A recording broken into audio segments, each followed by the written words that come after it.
Hello everybody, my name is Shaderock. And I am your friendly neighborhood PK Kitsune. This is the first in a video series we talked about during the anniversary special for the channel. It's gonna be basically an extended version of the reflection videos we did for Final Fantasy XIV. Expanding out from just Final Fantasy. Getting a little away from video games, even though we are in hit MMO Final Fantasy XIV. That's mostly because it's one of the best places we have right now to use for just a backdrop. Unless we want to get into VR chat, but also that's VR chat. I would have to convert models. It'd be a whole mess. Which, it's not hard to convert the model I use into a VR chat model, but it's a thing. Yeah. Anyways. Yeah, so we figured, like, after some discussion, we kind of figured that the first series to start on would be probably what topped the box office for the last month of 2021.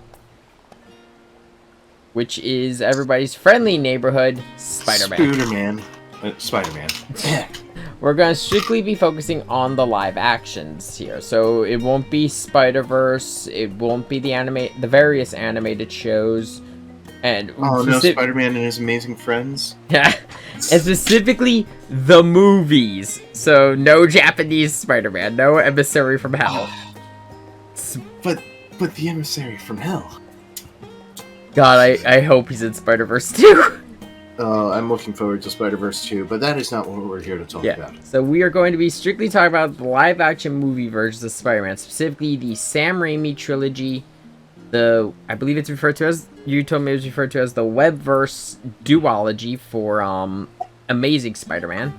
Yep, because it was supposed to be a big old Spider-Man cinematic universe that fell apart because they tried to do it too soon. There was also just a lot of other background issues that happened with that one.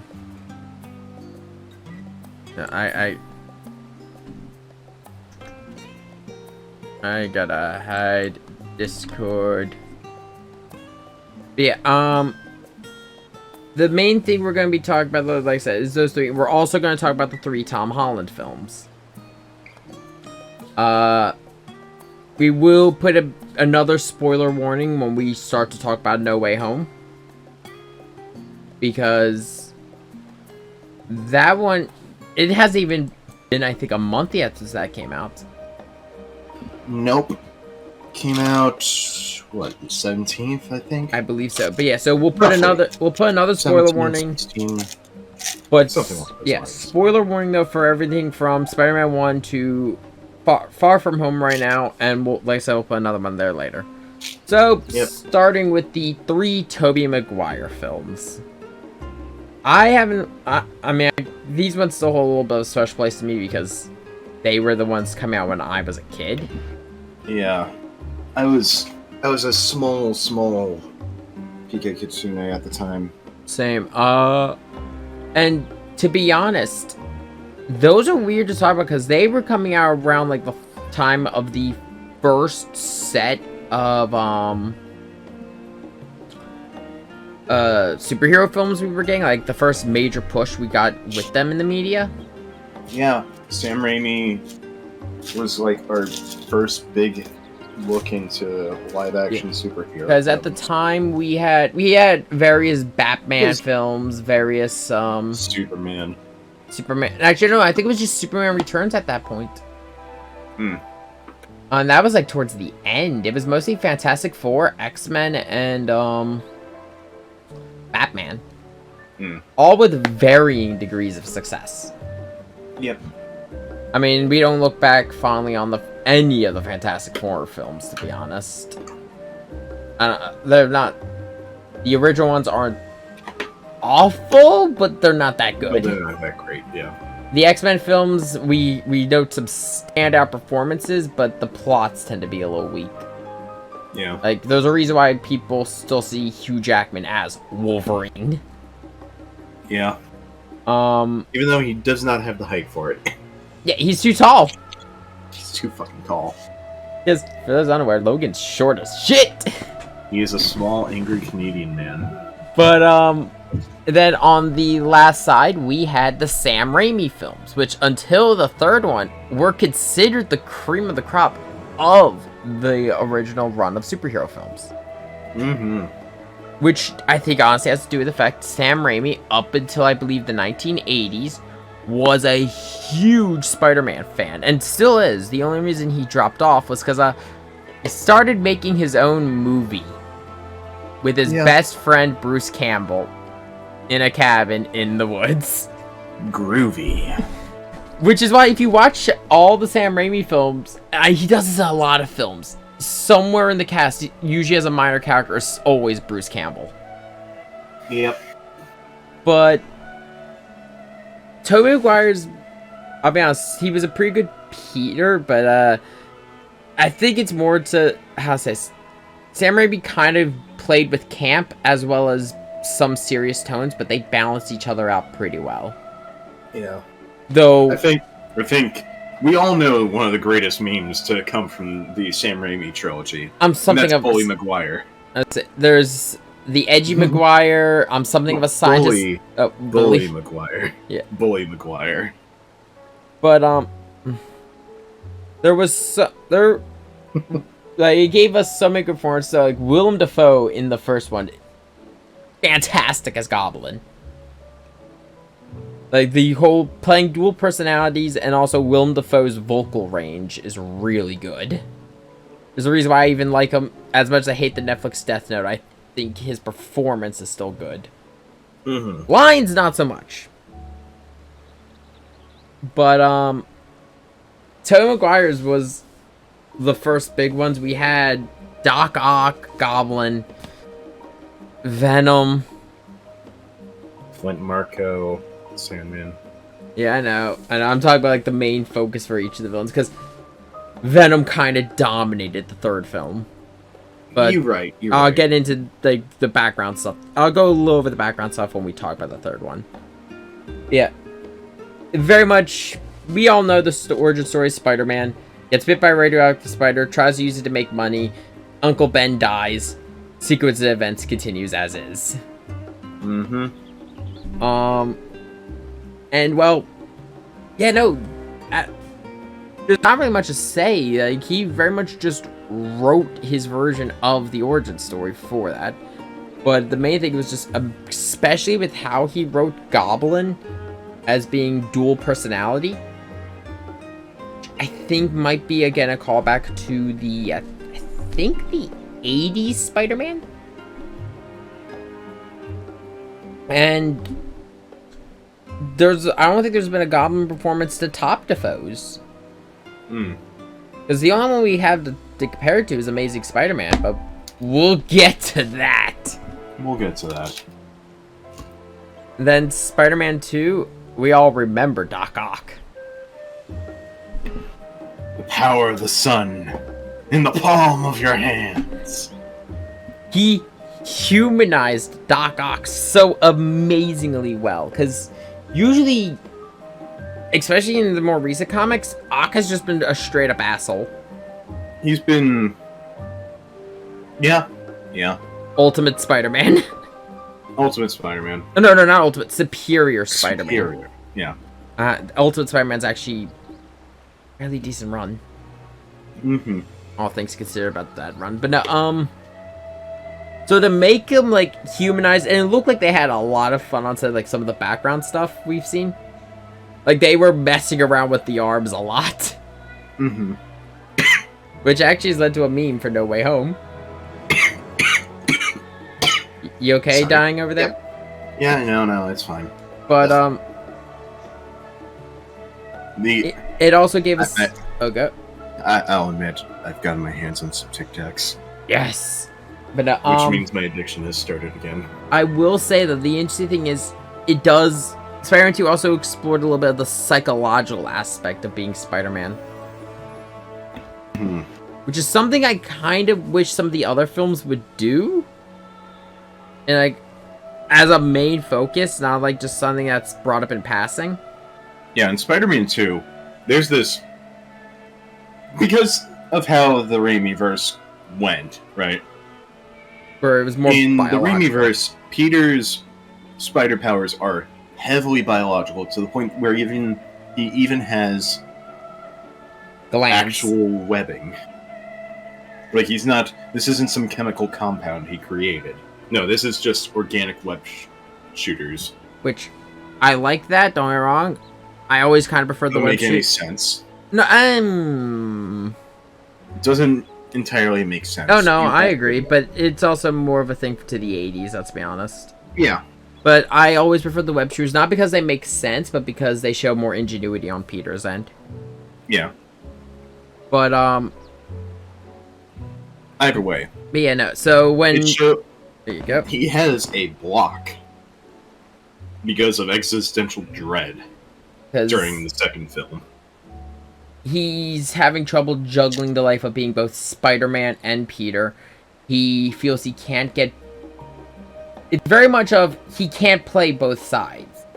Yeah. Peter, of all the superheroes out there, Peter plays with that coin the heaviest, in my opinion. Yeah. He's always late on rent. Yeah. He's always trying to... always trying to make ends meet. He's an actual human being. Yeah. As opposed to some other superheroes that are kind of just...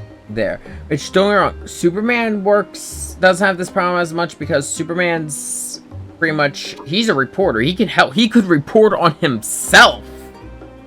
So he tends to leave that to Lois. Yeah. I will admit, as Clark Kent, being able to get in and interview some of his own villains is a really interesting way to take Clark, which is why All-Star Superman with that whole scenario is really cool. Yeah, I could go on about All-Star and how good of a how good of a movie and run it is, but that would be a whole other video. Yeah. But Parker always plays with it, I think, the heaviest. And Raimi's definitely... I think Raimi's played with it the heaviest of the three. Because... they kind of dropped the high school aspect very quickly for Raimi. Like, Tobey Maguire spent... I think, if I remember correctly, just the first film in high school. I don't remember if it was a big plot point in the second one. And I very much remember it not being one in the third. Because by the third, he's a full... They're acting like he's a full-grown adult. Like, out of high school. Yeah. Which I think brings up the biggest thing against Tobey Maguire. Yeah. He didn't have that nerd energy. Yeah. You might want to jostle yourself around a little bit. I just heard the pop, yep. Like, he had the socially awkward aspect, but he didn't have the nerd. He didn't have that nerd energy. You know what I want? You know what would have been great? Seeing, like, some fucking... a D&D handbook in the background. Yeah. Somewhere. Because that was prime nerd culture at the time. True. And... yeah, I think overall his performance as Parker, like I said, he's got the socially awkward energy down pat. Yeah, definitely. But, going into that, the ugly stepchild, I'm really hurt finishing off that whole trilogy. Spider-Man 3 with 3 villains at the same time. So, from my understanding, researching into the development history of Spider-Man 3, originally Raimi wanted Sandman and Vulture to be the villains of the movie. And then in the back, he wanted the whole Harry drama in the background. I don't think he was planning on Hobgoblin, though. But, New Goblin. New Goblin was the name he went by. I forgot, yeah, no. I keep calling it Hobgoblin because that's what it fucking is. That's what he usually becomes. I know.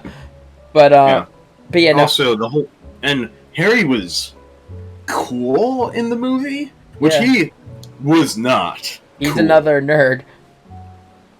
But no, he was only a cool kid, quote unquote, because of money. Because of his social status. But he was the loser of the cool kids.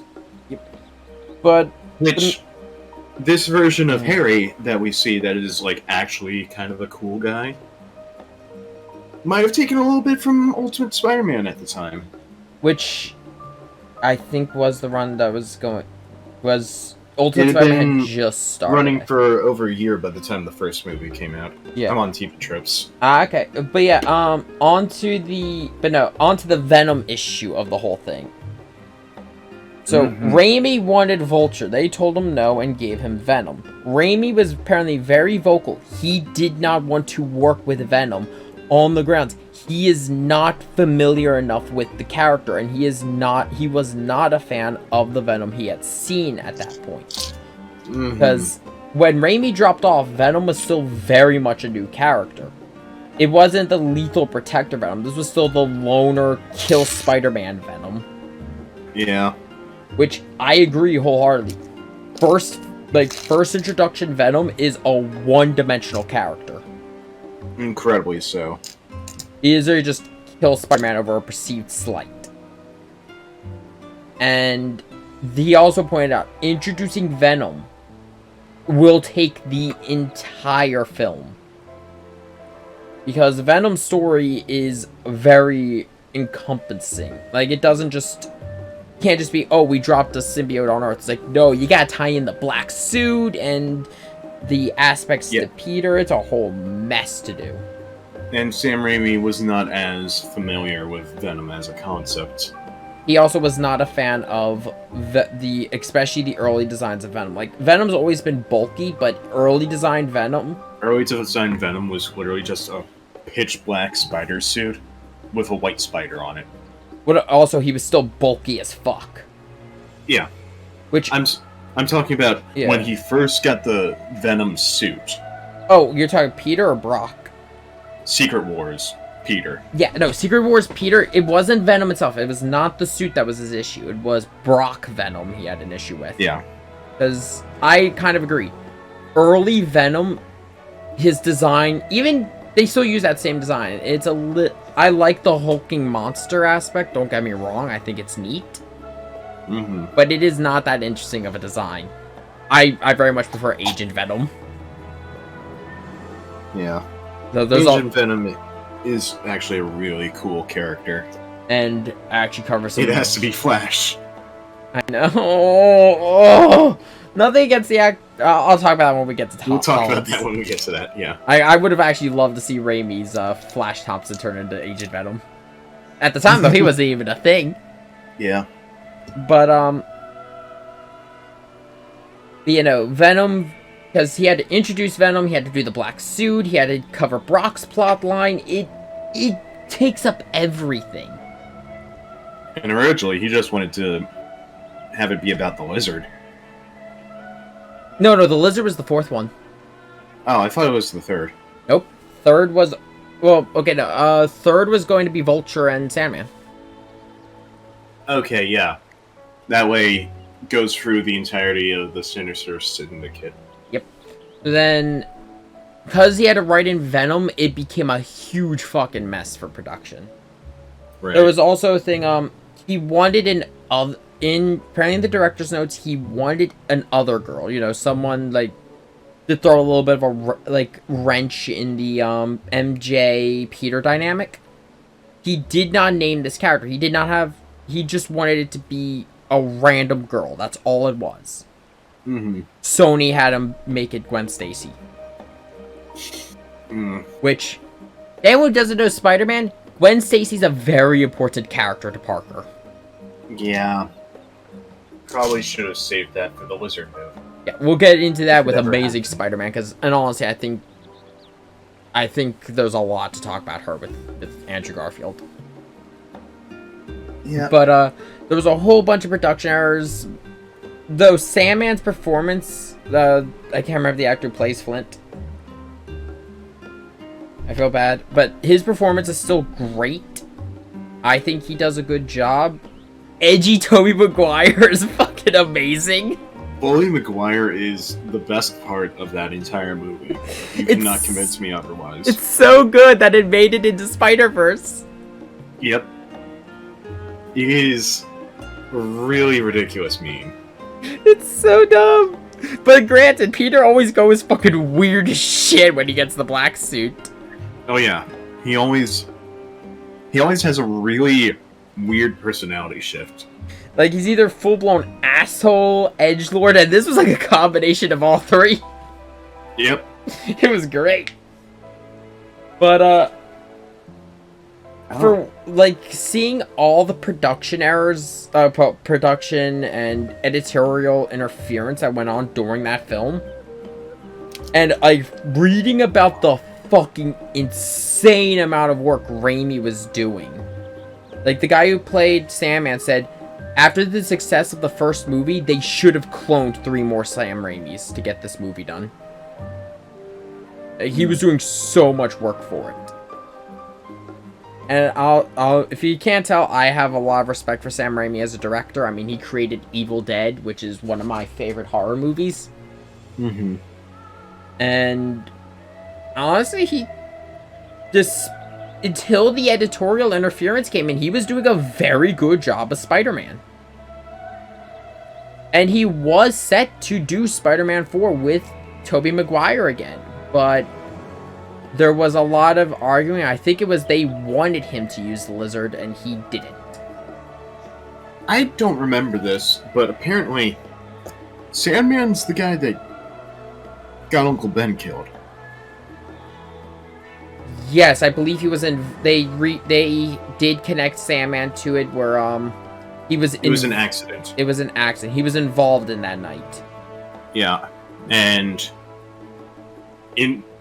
here's the worst part, right? In the original version of the script, he learns that his daughter's illness is incurable. Yeah, no, Raimi really wanted to do Doc Ock 2.0 with Sandman. Tragic villain with Sandman. Yeah, he really wanted to do it because Sam Raimi seemed like he loved doing it with his Spider-Man. He was the one who really shot Uncle Ben, but it was all an accident. Yeah. There's so much that goes on with the Raimi trilogy. And honestly, like, I have a little bit more of a brighter opinion of Spider-Man 3 after learning about the production history. Yeah. Because the fact that they were still able to get it together, the amount of effort on the cast and Raimi's part, and of course the crew, it's still amazing. Mm-hmm. Speaking of amazing, now you have not seen these 2 films. I don't know that much about the Andrew Garfield films. I have seen. I mean, no disrespect to Mr. Garfield. He's an amazing actor. The first thing I will say about Andrew Garfield's Spider-Man, he's too pretty. Yeah. He's too much of a pretty boy for Parker. Yeah, no offense. I still think he played the role well for what he was given. The Andrew Garfield films are weird. They're not awful, but they're not really good, if that makes sense. I wouldn't call them spectacular. There's a lot of pacing issues. Andrew Garfield's whole run starts with the lizard. There's MJ's completely swapped out with Gwen Stacy, but you know what? Completely okay with that. That's fine. You know? Gwen Stacy, in all honesty, a lot of the runs with Gwen Stacy and Peter are a little bit more interesting. Yeah. Which is no disrespect to MJ. No. MJ is also a really good character. I agree wholeheartedly. It's just there are reasons for Gwen Stacy. With Gwen and having to deal with her dad. Yeah. So Amazing Spider-Man 1 is very much all about Peter, the Lizard, Gwen. It takes a little bit to get going, and then the city isn't really seeing him as the friendly neighborhood Spider-Man. And it very much... I will give this to the 2 Garfield films. There are consequences for his actions. Like, heavy consequences. Mm-hmm. Because a lot of it is Lizard Lizard's whole plan is to try to turn everyone in the city into lizards. Like him, but, Yep. during the fight... Evolution. Yeah, during the fight, leading up to it, Parker is... Yeah, leading up to it, Parker... Oh, go. You can rewrite DNA on a molecular level, and you want to turn people into turn dinosaurs? people into dinosaurs? You could cure cancer with that kind of technology. But I don't want to cure cancer. I want to turn people into dinosaurs. Got that right. So I mean, yeah, that was more or less the exact same thing. Yeah, except no, I can't deny that. But a lot of the things that people hold against the first film is he gets shot. Yep. That's something everyone keeps bringing up, but they also ignore the fact. He is heavily distracted. He is worried about stopping the lizard and trying to save Connors because he still sees Connors as a friend. Yeah, he wants to save Kurt Connors because he wants to, because that's the whole problem with Peter Parker. He believes in the good of that. If I remember correctly, Gwen Stacy's also kidnapped.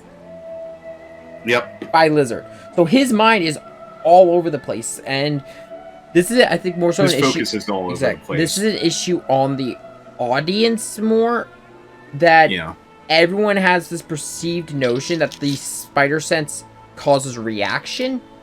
It does. Kinda. It is pure reflexes. Yes. The problem is reflexes.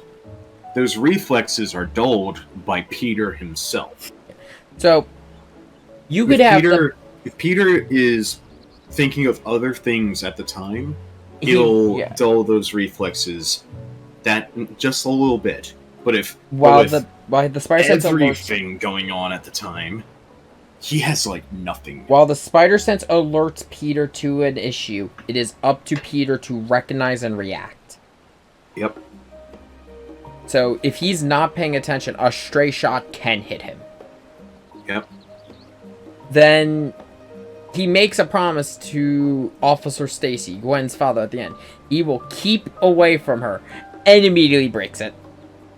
Yep. Which leads us to the second film with Electro. In all honesty, I kind of like how they handled Electro. If I remember correctly, he was a scientist at Oscorp, falls into a vat of electric eels. He was also a huge Spider-Man fan. Oh yeah. He just wanted to be powerful like that hero. The only issue I had with Andrew Garfield's run of Electro, he looks too much like Dr. Manhattan. Yeah. I think it's just the blue nude man. That's like, no. Yeah, no, it's making him some big blue guy. Like, then there's also... That's like the only problem I had with Electro from what I saw of that film. Yeah, there's also a whole thing with fucking Goblin in the mix. Mm-hmm. Because for some reason they decided to add Goblin in. And it ends with, I get one of the most infamous scenes. It ends with Harry, for one thing, trying to go off and create the Sinister Syndicate on his own, when he has had no supervillain training at all. So yeah, he's probably gotten his ass beat in that universe. Yeah. Then on the other side, and then the last big supervillain that Andrew Garfield Spider-Man fights is Rhino. But, and it's as a, well, the adventure continues. Yeah. End credits scene. And it especially sucks because because during the fight, Gwen Stacy gets killed. During the fight with Electro, right? No, I believe I believe it's Goblin. Okay. Keep my memory on that's a little shaky because that movie's a jumbled mess towards the end. The main issue. So here's the thing. I'm not saying like, oh, they killed Gwen Stacy, movie bad. No. Gwen Stacy's one of those characters. Gwen Stacy is a very unfortunate unfortunate existence in the Marvel multiverse. For those unaware, she's a character fated to die. It's like Steins Gate. Certain people are just supposed to die no matter what. And the really, really fucked up thing about Gwen Stacy's death that I don't know a lot of people realize when they talk about Gwen, though I do know a lot of people do point out this. There's a run. It's called House of M. I'm going to go quickly into comic book lore real quick here. House of M is a run. Scarlet Witch basically rewrites all of reality. So instead of mutants being the minority, they're now the majority of humanity. And a good portion of the heroes, or at least the ones who, if I remember correctly, it's the ones who Scarlet Witch likes, have their happy ending. Like, they have normal-ass lives. The odd thing is, Logan remembers reality being rewritten, and the only explanation is Logan's mind's been fucked with so much that he's just immune. And you know what? I agree with that. Get that. But, Spider-Man, and, like, he could give people their memories back of the older. So he tries to get Parker back on his side, gives him his memories, and he shuts down. He completely shuts down. And he is the friendly neighborhood Spider-Man still on this earth. But he's married to Gwen Stacy, who had died. Because of him. And Logan just gave him back memories of her dying, him with MJ and all that other stuff. Yeah. So Gwen's very... For good reasons, Peter decided, yeah, you know what? No. Peter and Gwen, it's heavily implied Peter and Gwen is like his happy ending, but it just never happens. Which hurts. Which is pretty much Peter's whole life. Yeah, Peter's whole life is pain. But yeah, no, like, don't get me wrong, there's a lot of interesting things but back to the movie. There's a lot of interesting things in the Amazing Spider-Man timeline. I think I liked how they did Lizard. I like the fact that they acknowledged Rhino. Yeah, it would have been nice to continue in that universe, see where it goes. But I could see why because of how much the second movie flopped, they couldn't continue. It was also in that really awkward time for superhero movies where everything was super dark and edgy. Yeah. And which, granted, that's not so much a problem with against the film. That was just a thing at the time. Batman fucking shoots people. Wait, no, that's a bit later. That's a bit later. This was after Christopher Nolan. It was Dark Knight, I'm pretty sure. Dark Knight had been a thing. Yeah, this was like around when that started. I could go on the DC movies, my issues there, but that's another story for another day. I mean, the Dark Knight trilogy is... Oh no, Christopher Nolan's Dark Knight, I think, is a very grounded series in terms of... Yeah. Yeah, no. So, moving on. We're not here to talk about... We're not here to talk about inferior Spider-Man. So, the three DC films... Oh, wait. I think I see someone outside my house. Oh, Batman has killed Sean. But, so... I wholly expect some Batman fans to try and hunt me down. Yeah, no. I mean, granted, at the end of the day, they are still two completely different characters. Yeah. They fill Spider-Man's better. They fill the same archetypes, but they are different characters. Yeah. I like Spider-Man more as a character, because Spider-Man's an actual hero.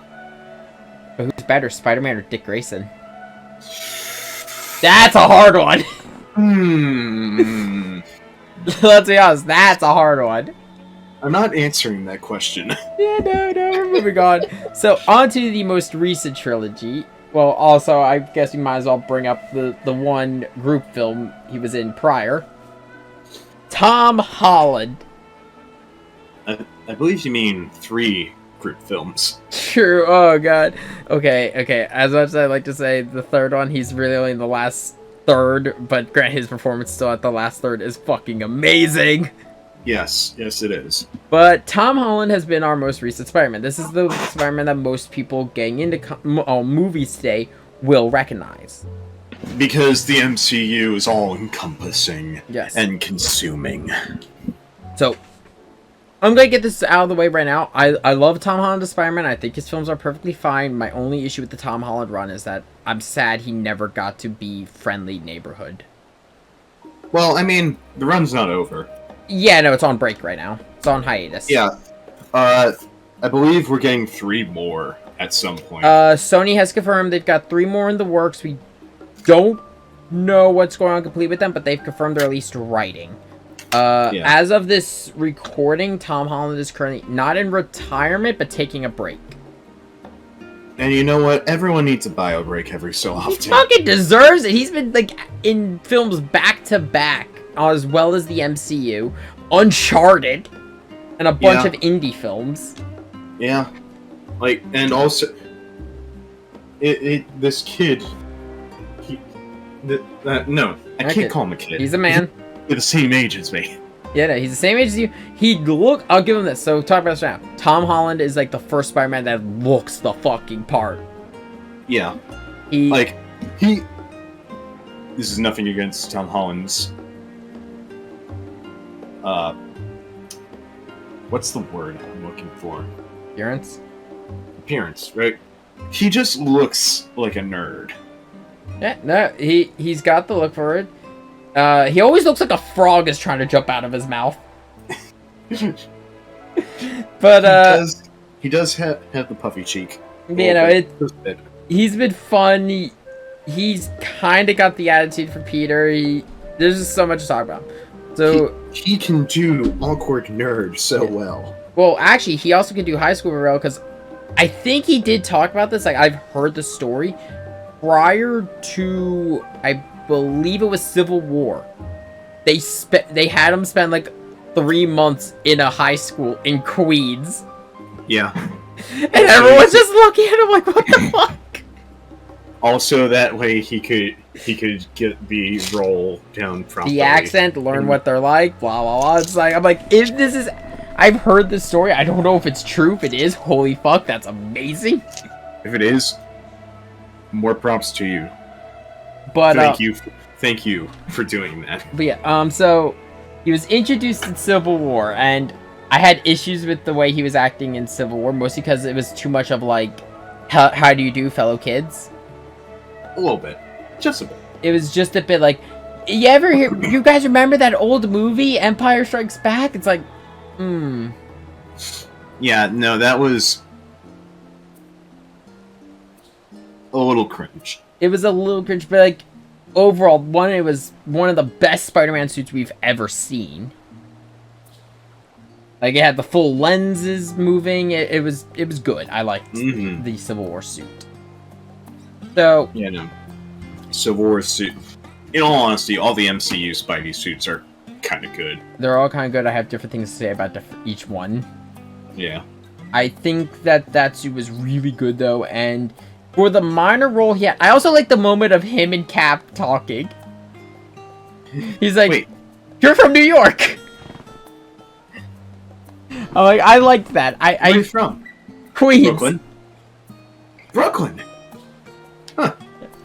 Peter's Queens, Cap was Brooklyn. I liked that little nod to their origins. And they joke at each other about it later on too.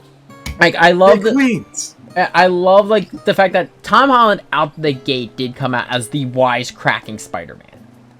Yeah, which Peter needs that. Yeah. So then from there we go into his first solo film, Homecoming. Kind of solo film.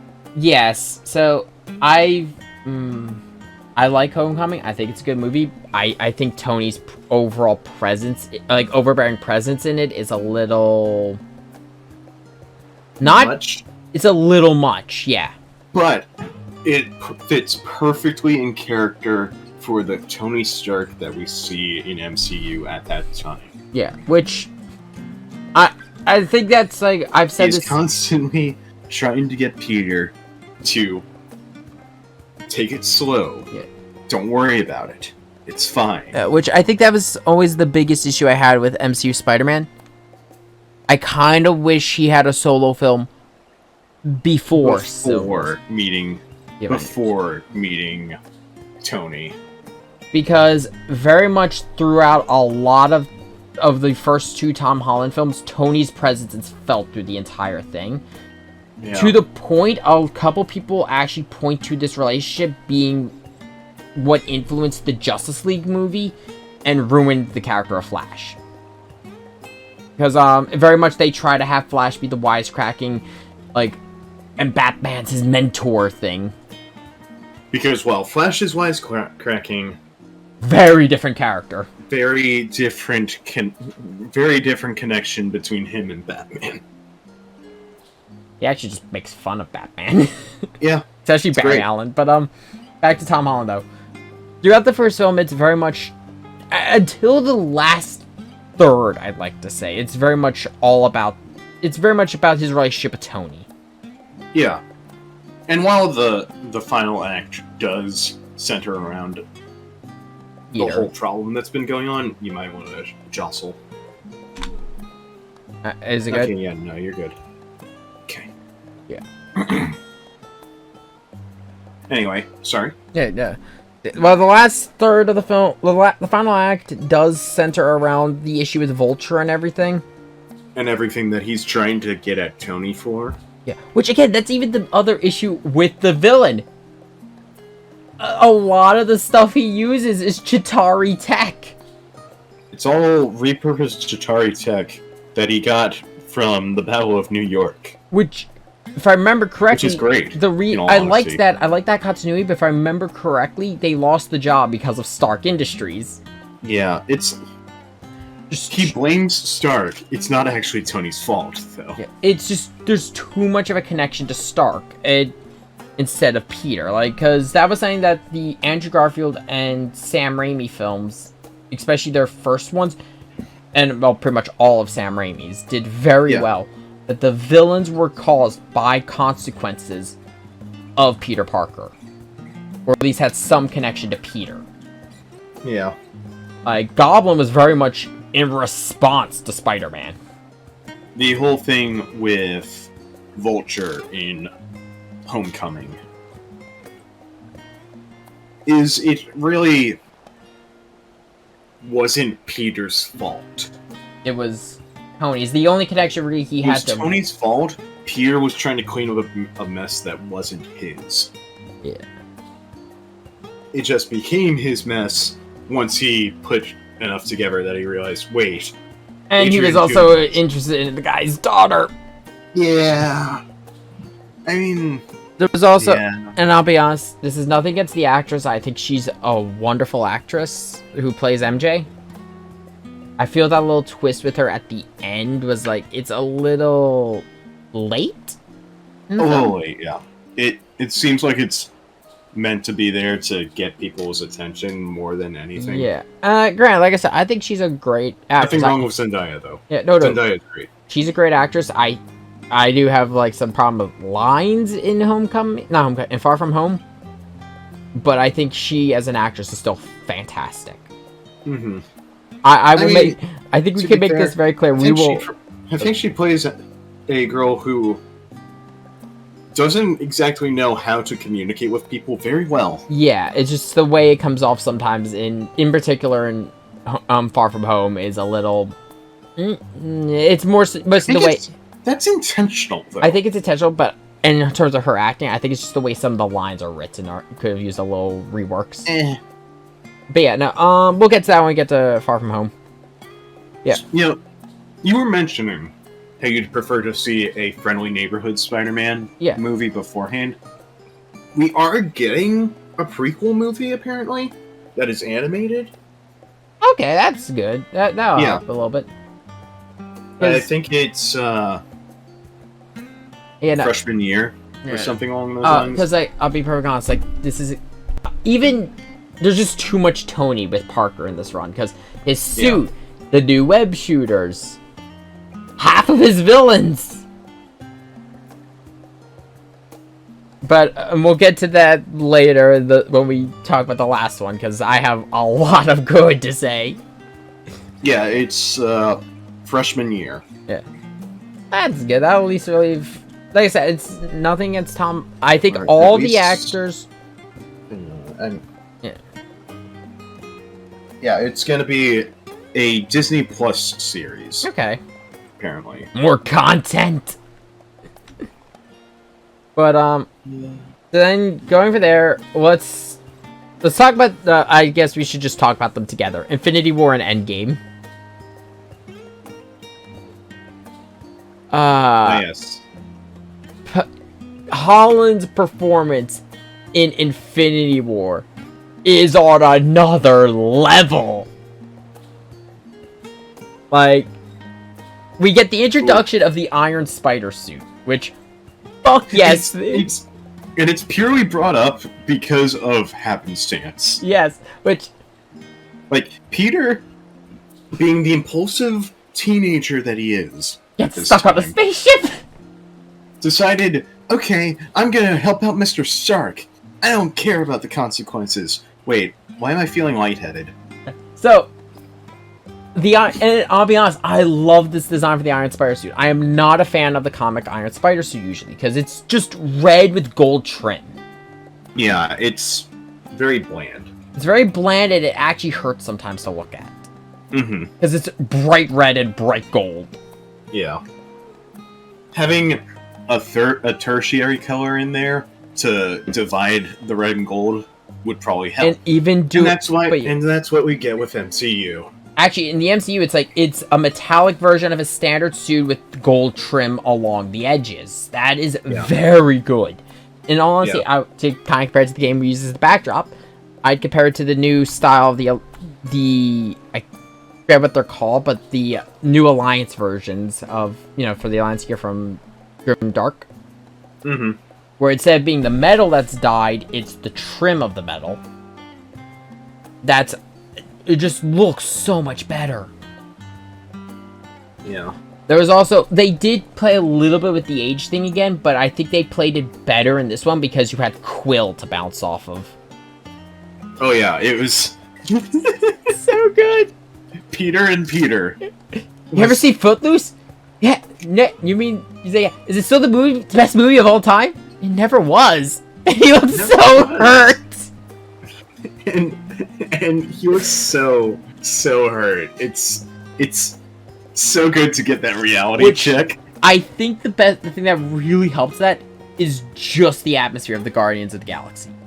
Yes. Because they are a walking comedy routine that are also superheroes. the Guardians of the Galaxy Am I wrong? No, you're completely right. But also giant Peter Dinklage. I'm sorry, I cannot talk about Infinity War without bringing up the fact that they say, "Oh, we're gonna see the dwarves." Like, oh, Peter Dinklage. And then he's a fucking giant. Yep. I'm like, but still Peter Dinklage. so I'm just like, this is some like uncanny valley shit. It feels wrong. But so funny. So good. But yeah, no, there's also the scene of like him talking to Doctor Strange. My name's Peter Parker. Doctor Strange. Oh, we're using our made-up names. I'm Spider-Man. No, Which I think is what starts. It starts building the relationship between Strange and Peter, yes. and that we would see that. It helps that they're both stationed in New York. Yeah, and to be honest, I think that's like what really helps No Way Home. Mm-hmm. But we'll get into that later. But let's talk about the scene, the last scene. That was all. No one that has seen Infinity War can argue against the final scene.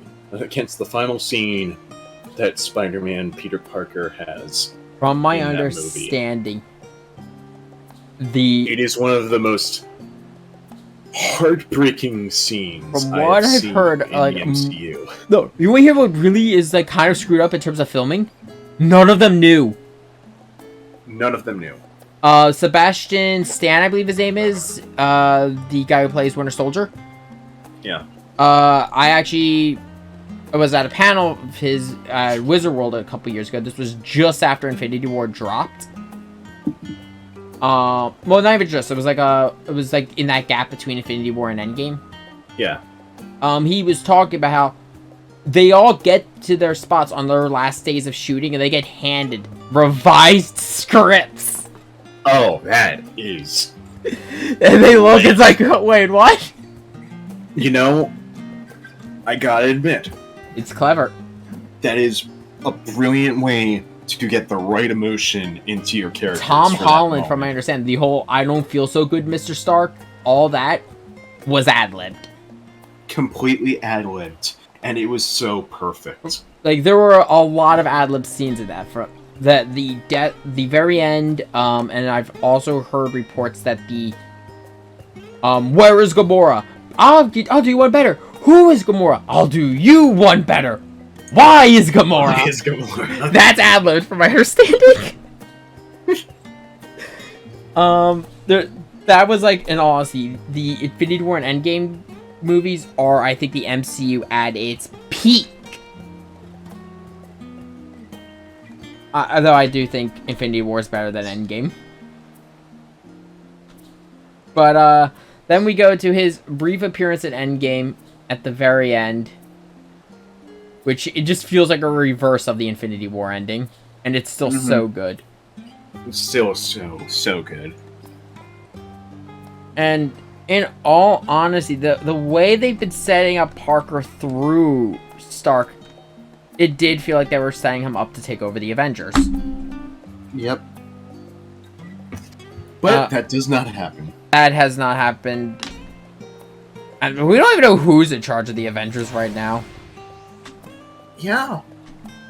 Because I think more or less the Avengers kind of just disbanded because of lack of We don't seniority. know if they've disbanded. No one's talked about it since then, since Tony and Cap. Yeah. But then There's two heroes giving it their all. I've heard, I have to go back and verify this, but if you look in the crowd during Peggy's funeral in Civil War, You can see the kid that Tony helped during Iron Man 2. not just the kid, you can see Old Man Rogers. Ooh, I didn't hear about that one. I heard about that one. I have not verified if it's true or not. If it is, that's some... Because the entirety of the MCU up to that phase was still Kevin Feige. Or Happy in terms of characters. Hang on. That's something Hang I've heard.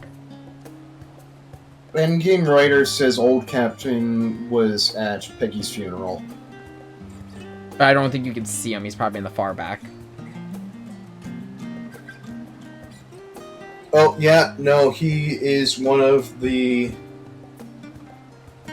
He's one of the pallbearers. Fuck! Yeah, he's the one at the back. Specifically. Meanwhile, young Steve is in the front. Oh my god, it is! Holy shit! Oh, that's good. That's good really good. fucking detail on them. But, from there, we go to Far From Home. I'll be honest, like, there's a lot of... I think Far From Home is a fine film, but I again, it's the same situation as Homecoming. I didn't feel like a Spider-Man film. Nah. One, So- there was Nick Fury in the whole mess. Yeah, but it wasn't Nick Fury at the same time. I will say that reveal is kind of good, and it helps feed into the next movie really well. Yeah, it's like, Nick Fury... yeah, no, we'll get into that. But, the one... Mysterio's whole connection to Stark. While Interesting? and it fits for what we saw In the MCU? of Tony. Because what really started Tony's heel face turn, in terms of being a person, not just being Iron Man, right? Reconciling with his Was father. right after that presentation. Oh, yeah, no, that's what led into the Civil War stuff. Yeah, which is brilliant. Yeah. I will It's still say... brilliant, because Tony, after that, definitely wouldn't have done that to them. I will still say Probably. perfectly. Civil War MCU version is still handled not as well, but just as good as the original comic run. Yeah. Because both sides have a point. Both sides are technically right in their mindsets. Yeah. Unlike a certain other one, but It I'm all not comes going down into to that. who wins. Yeah. Unlike a certain other one, but I'm not getting into that. Let's not get into that. Let's not But yeah, let's go back to Spider-Man. So yeah. And I gotta say, the visuals were perfect. The special effects were amazing. Like, that is... I think this is probably the best we'll ever get for Mysterio in a while. But... Because they made him the Yeah. master of illusion. I think my only issues like I had were, one, the writing, especially towards Parker and MJ in particular, because Peter, like, them going on the whole thing of him, like, wanting to go on vacation, it's like,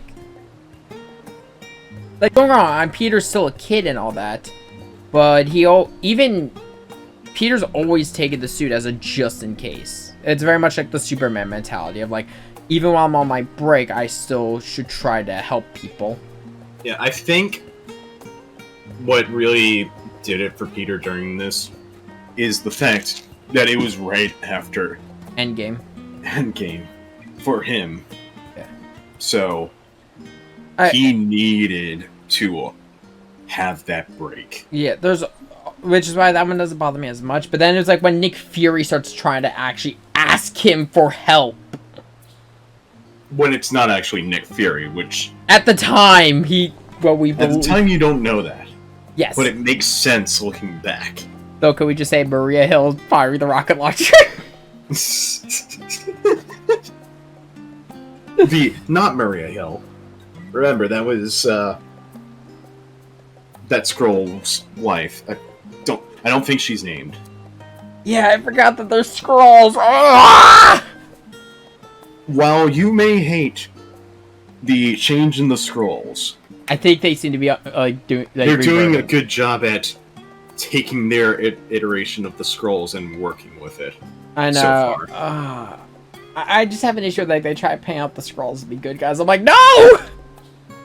And there's always potential for the Skrulls to go different. But it's never been the majority of the population. Anyways. But yeah, no, neither here nor there. But, with Endgame, another thing, with Far From Home, it's just, there's a lot going on, but it's still, again, Tony's legacy. And there is still more consequences from Peter. A big consequence by the end of the film. Yeah, but it's still Tony's tech, Tony's legacy. Tony did this for me. Tony left this for me. His new suit is still, again, built. Except, I'll be honest, the stealth suit wasn't built by Tony. I was about to say, the stealth suit, I'm trying to remember its name. The spider, the monkey spider or something along those lines. Yeah, that one I actually didn't mind. It actually struck me a little bit as Spider-Man Noir. It does look a bit like Noir, but it works perfectly for the kind of suit that Fury would Shield at the time would make. Like, because it's meant to be incognito. It's not quite Spider-Man, but it still works for Spider-Man. And then his new one. The first one designed by Parker that we've seen. Since his homemade. Yeah. And it's okay. I actually do like it. I think the color scheme works very well. It works well for the kind of Peter that we have at this point. I think, again, my main issue with it is still just like, it's still Stark tech. And not nearly as much not nearly as much as the Iron Spider or the Stark brand suit. Yeah. Because Stark brand suit is still very much a Spider-Man suit. Yeah. It was still Tony's take on the suit. Yeah. Which then leads us to our third. So, okay, massive spoiler warnings out. We are not holding anything back going into this third part. Because, No Way Home... If you want to skip spoilers, go to here. I don't edit text. I'd say pretty much just stop the video right here. You know. All right, fine. Yeah, because So this is your spoiler warning. You got 10, 9, 8, 7, 6, 5, 4, 3, 2, 1. No Way Home is one of the best Spider-Man films we've ever had. Oh, absolutely. Please. If you, for whatever reason, don't care about spoilers and are still watching this, still, go watch the movie yourself. Yeah. So, the thing is, this is one of the first of Holland's runs where all the issues in it are entirely his own fault. So we pick up immediately after Far From Home with J.K. Simmons revealing his identity. Like immediately after. It takes place the moment after the big reveal. The menace known as Spider-Man! God, the fact he came back is great. And I think my favorite part, right, is we see what his office really is. Yeah. And it's just his fucking basement. It's that's actually like he was doing in the comics for a little bit prior to becoming mayor. It was his basement, and he had a green screen behind him. Yeah. It was kind of hilarious. So it's his identity's been revealed, and this is also blaming him for the murder of Mysterio due to his last illusion. Yep. Then going from there, he's eventually arrested, and well, he lawyers up with one of the best lawyers in New York City. One of the best lawyers that he possibly could have gotten. A blind man. A blind lawyer, but who can see all the truths. The one and only Matt Murdock. Catches the brick as Peter's about to grab it. How did you do that? How did you do that? I'm a really good lawyer. Like, the whole scene at the start is just so good. Like, this movie balances its comedy and heart very well. I'd say the best out of the 3 films. You know, speaking of the appearance of Matt Murdock, right? This is the first time that we are confirmed that those TV series are not forgotten. Yeah, I would say not forgotten, because that's the thing. I've seen people, are they canon? Like, they flat out mention the Chitauri attacks in Daredevil Season 1. Yes. And apparently, from what I've heard, the Kingpin actor reprises his role for Hawkeye. Yeah. Yeah, no, it's great to see those. I'm happy for them. Great to see those actors coming back. Yeah, but no, then we get them, basically, it kind of shows the thing of, like, I think it's the best example. What Peter and May and Happy and everyone MJ has to go Ned. through. Because here's the thing. There's been this weird push in a lot of shows recently about the hero having the secret identity being bad. Yeah. And for whatever reason. Yeah, it's been in some of the some of the newer comic books. Very much a thing in Masters of the Universe Revelation. Invincible does it in like a very why way. Though nothing will ever beat like the whole one going on with Superman in the comics. Think, Mark.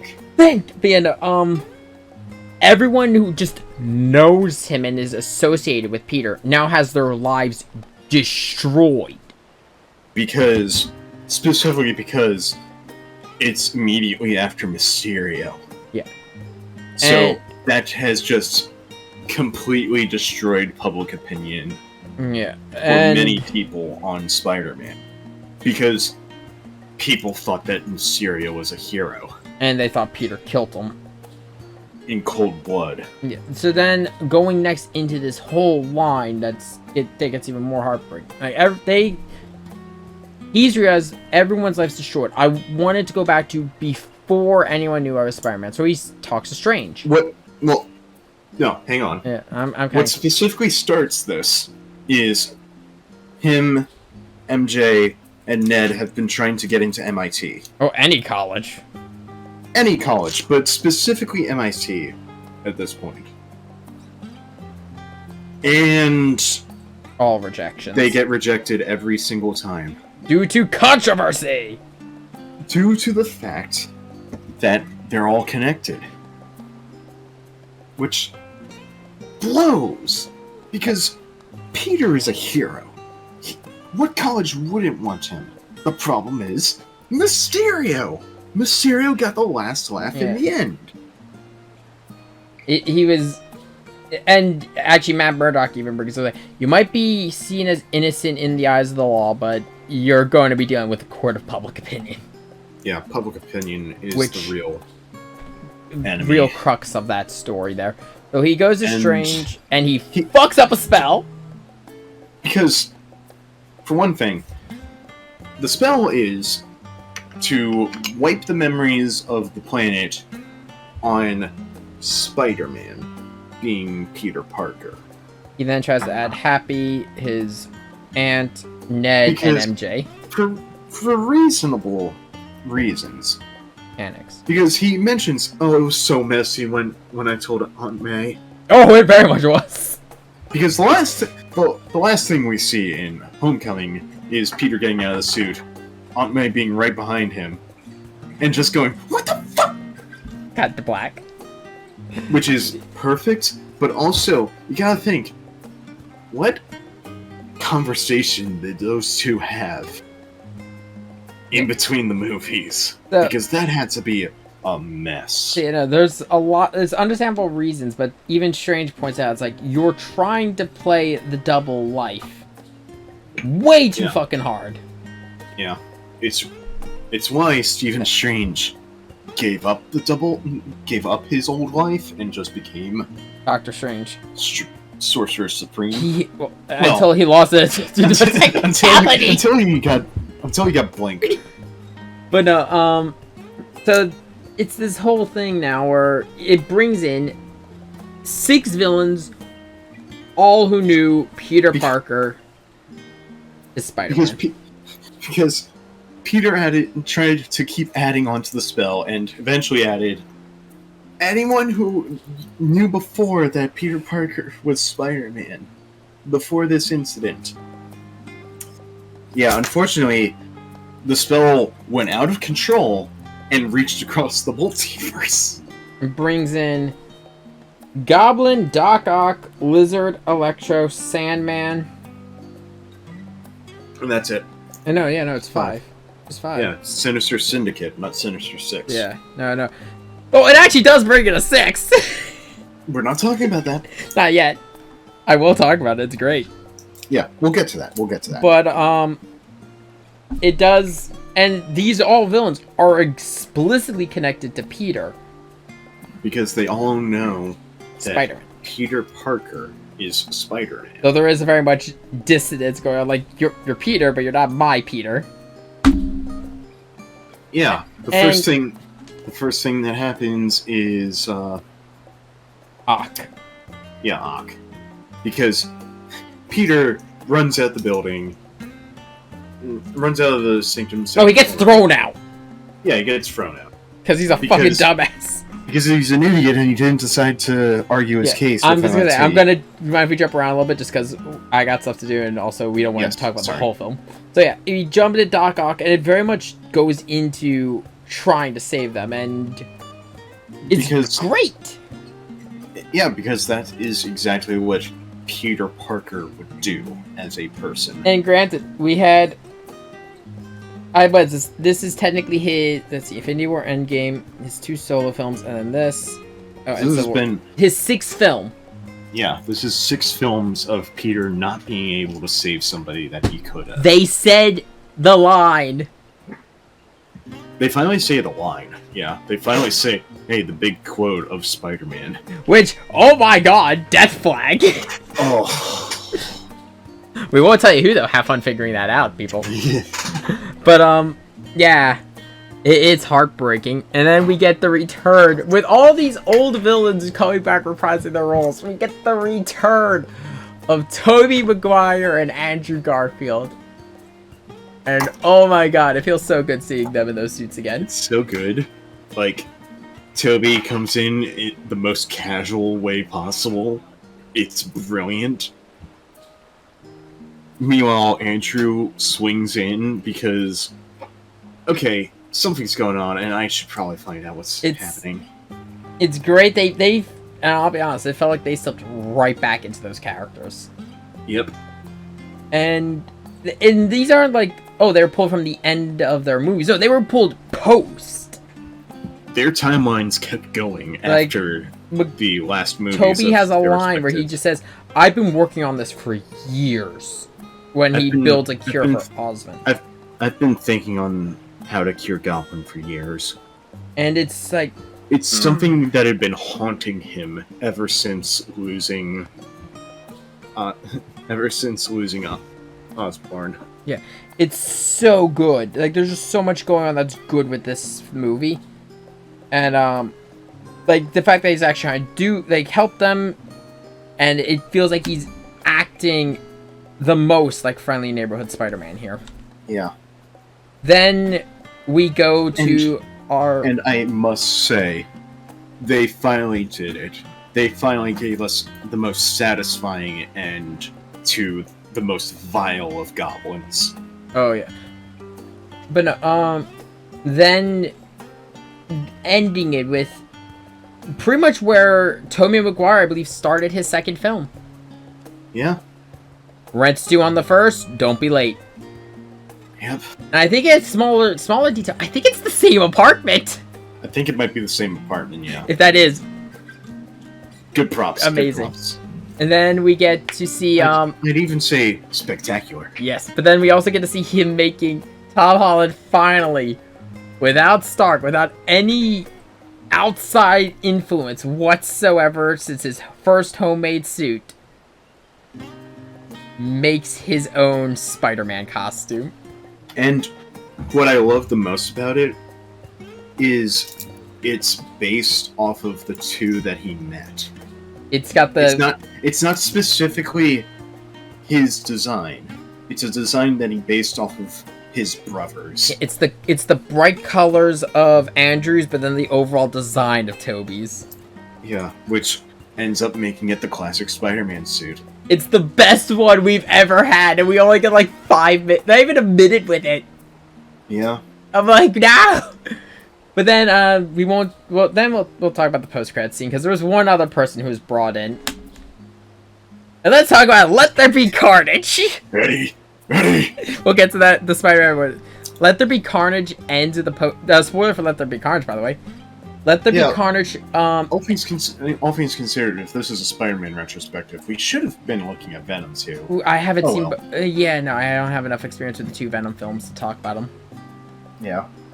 Also because Spider-Man doesn't have a direct connection to this Venom. Outside of, the No Way Home and Let There Be Carnage ending. Yeah.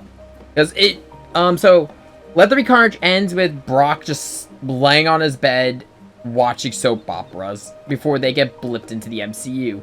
Venom they're in the fucking Caribbean. Venom takes over. Let's say the TV as as J. Jonah's talking about though. This man is Spider-Man, blah blah blah. He licks the TV. And then the guy who had the room comes out of the bathroom. He's like, "What are you doing here?" And Brock's just on the floor, like sprawled out, like, "I don't fucking know." And then we pick up with him, like, he spent the entire time there, because he shows up during JJ's original report. Yep. So he was there from, because, like, that's implied to be For weeks. At least a few months. Yeah. So he's there during that. He's been there at least a month, I think. And he's catching up on the entirety of the MCU. He's like, you mean to tell me you got magic, you got men flying around in metal suits they made, a purple alien obsessed with stones, and everyone disappeared for 5 years. Yep. And a green guy with anger issues, the Hulk. Right. Well, What the fuck? And he's just drinking the entire time, and you just hear Venom, Eddie, we are drunk. we should go skinny dipping. No? No. I love the relationship between Brock and Eddie, and Brock and Venom that I've seen so far. Lethal Protector Venom is the best Venom. And then they disappear, and it ends with one shot of a little puddle on the counter. Venom is in the MCU! Oh, I can't wait to see where that goes, but... Like, and in There Will Be Carnage, Venom confirms that Venom shares memories across multiple universes. Not completely. It's more like feelings. It's like he feels like he knows him, but he doesn't at the same time. Yeah. So that's why he was like, ugh. Yeah. I will say I liked as weird. Why does this TV set taste good? As weird as it is to say about those Venom films, I like the fact that they gave him the long ass tongue. Yeah. It's so good. But no, It wouldn't be Venom without the long ass tongue. True. But yeah, we now have the Venom symbiote in the MCU, and I will still say, as sad as the ending of No Way Home is, I kind of this could be leading into a really good place for Peter. It's put him back at one thing Tom Holland's never gone with Peter. He's back at ground zero. Friendly neighborhood Spider-Man. Like, it's implied Though now he has to get his GED because he's an unperson. Yeah, Peter Parker doesn't exist anymore, but Spider-Man exists. And it's been like a few weeks since the events of the film happened. Yeah. Because it shifts from Halloween decorations still up in November to winter. The tree being up in Rockville Center. Now, I will say, I am curious to see where we're going with Spider-Man in the future. I hope to God they give Tom Holland the black suit. It would be really in character for Peter to fully give in to Venom. Yeah, like, I really want to see... black suit. Yeah, I really want to see edgy Tom Holland up something with us, it looks like. No, I think they're talking to the Scions. Probably. But no, like, edgy Tom Holland is gonna be... Because we've already had our two little glimpses as to what edgy Tom Holland's gonna be. One is a movie he's in Netflix, which is, like, it's really fucking depressing of a movie. Yep. The other one is, well, the trailer for Final Fantasy 14 Shadowbringers. It's like, I'm the warrior of darkness. No. You're from London. You're from the nice part of London.